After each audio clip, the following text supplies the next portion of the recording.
This is lesson 1-3, solving one-step and two-step equations. We finally get to solve. The last two lessons were real numbers in the number line and algebraic expressions. Those were techniques and skills we were learning so that now we can use them when we're solving one-step and two-step equations. So our learning target for today is that I can solve for a variable using the algebraic properties of equality for both one-step and two-step equations. Yesterday we defined the word variable. That is the symbol or letter we are using to represent an unknown number. Now today we're going to talk about inverse operations. These are operations that undo each other. For example, addition and subtraction are inverse operations. Multiplication and division are inverse operations. And squaring and square rooting are inverse operations. They cancel each other out, take you back to where you started.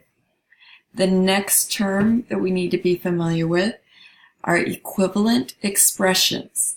These are algebraic expressions that are equal to each other. So one expression, for example, 3 plus 7, is equivalent to the expression 2 times 5.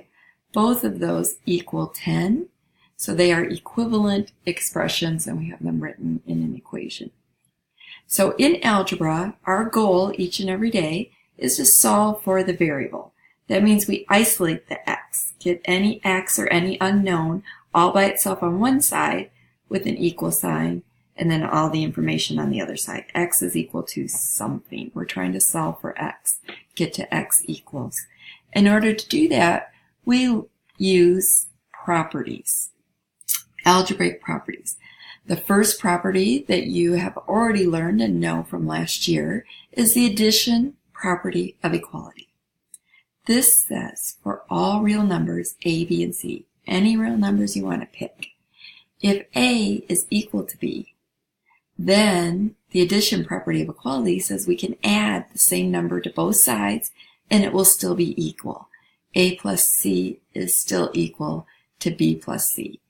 So let's use the addition property of equality to solve an equation. Let's solve x minus 4 equals 10. The addition property of equality says in order to keep this balanced and equal, if I add 4 to one side, I can add 4 to the other side and it will still be equal.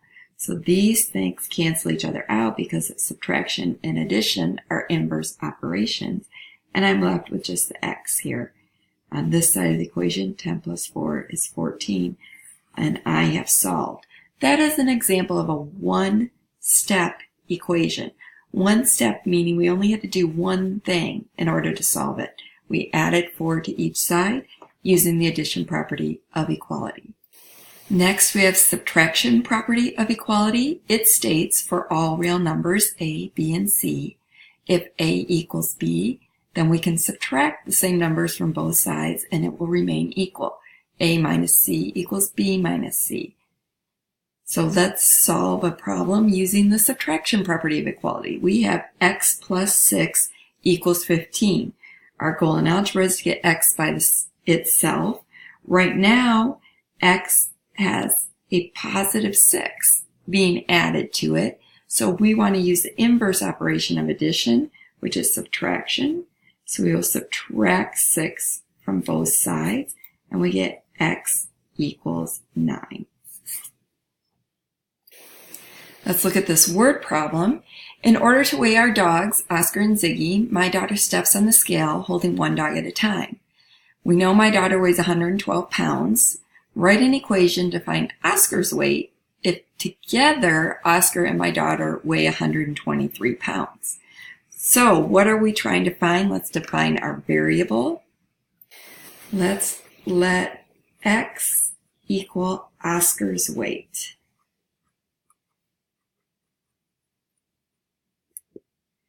Now this says write an equation to find Oscar's weight if together they weigh 123 pounds.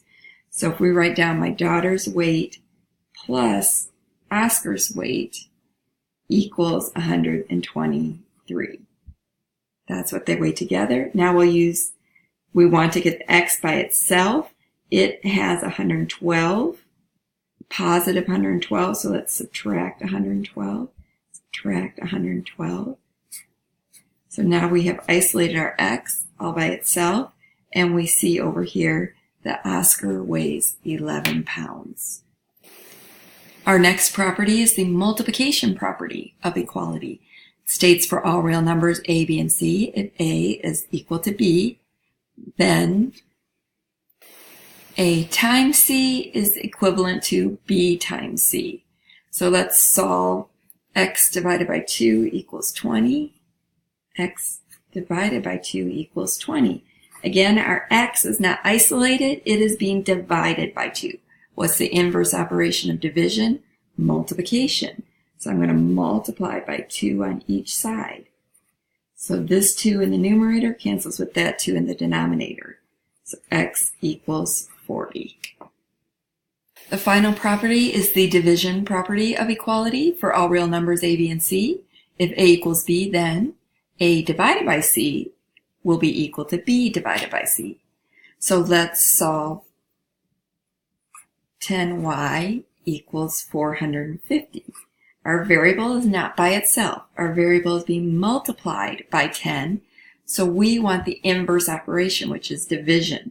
So we will divide by 10 and divide by 10. So y equals 45. Remember, when dividing by 10, if there's zeros on both of them, you just cancel the zeros out.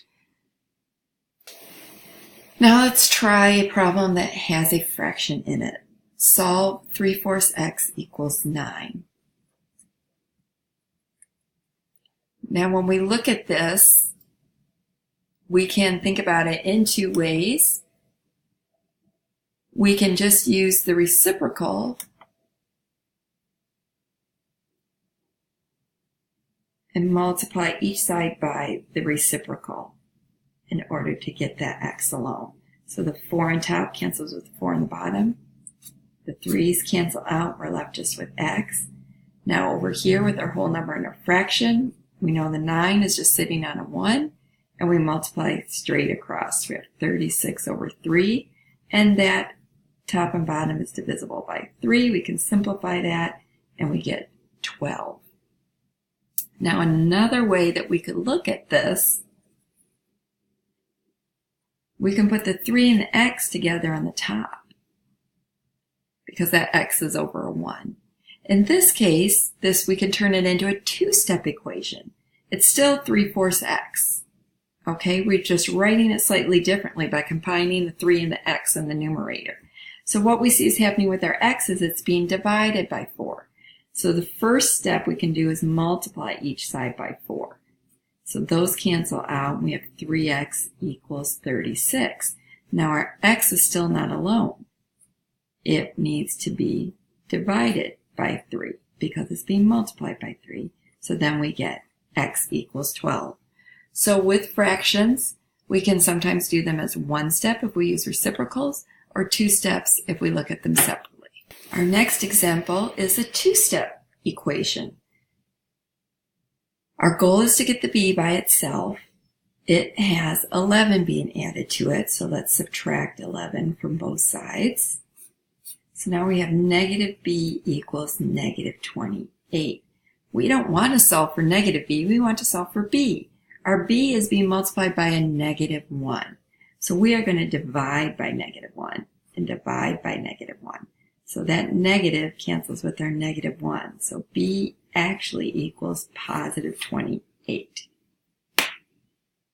Our next example also has a fraction in it. Negative 30 equals x over 4 plus 10.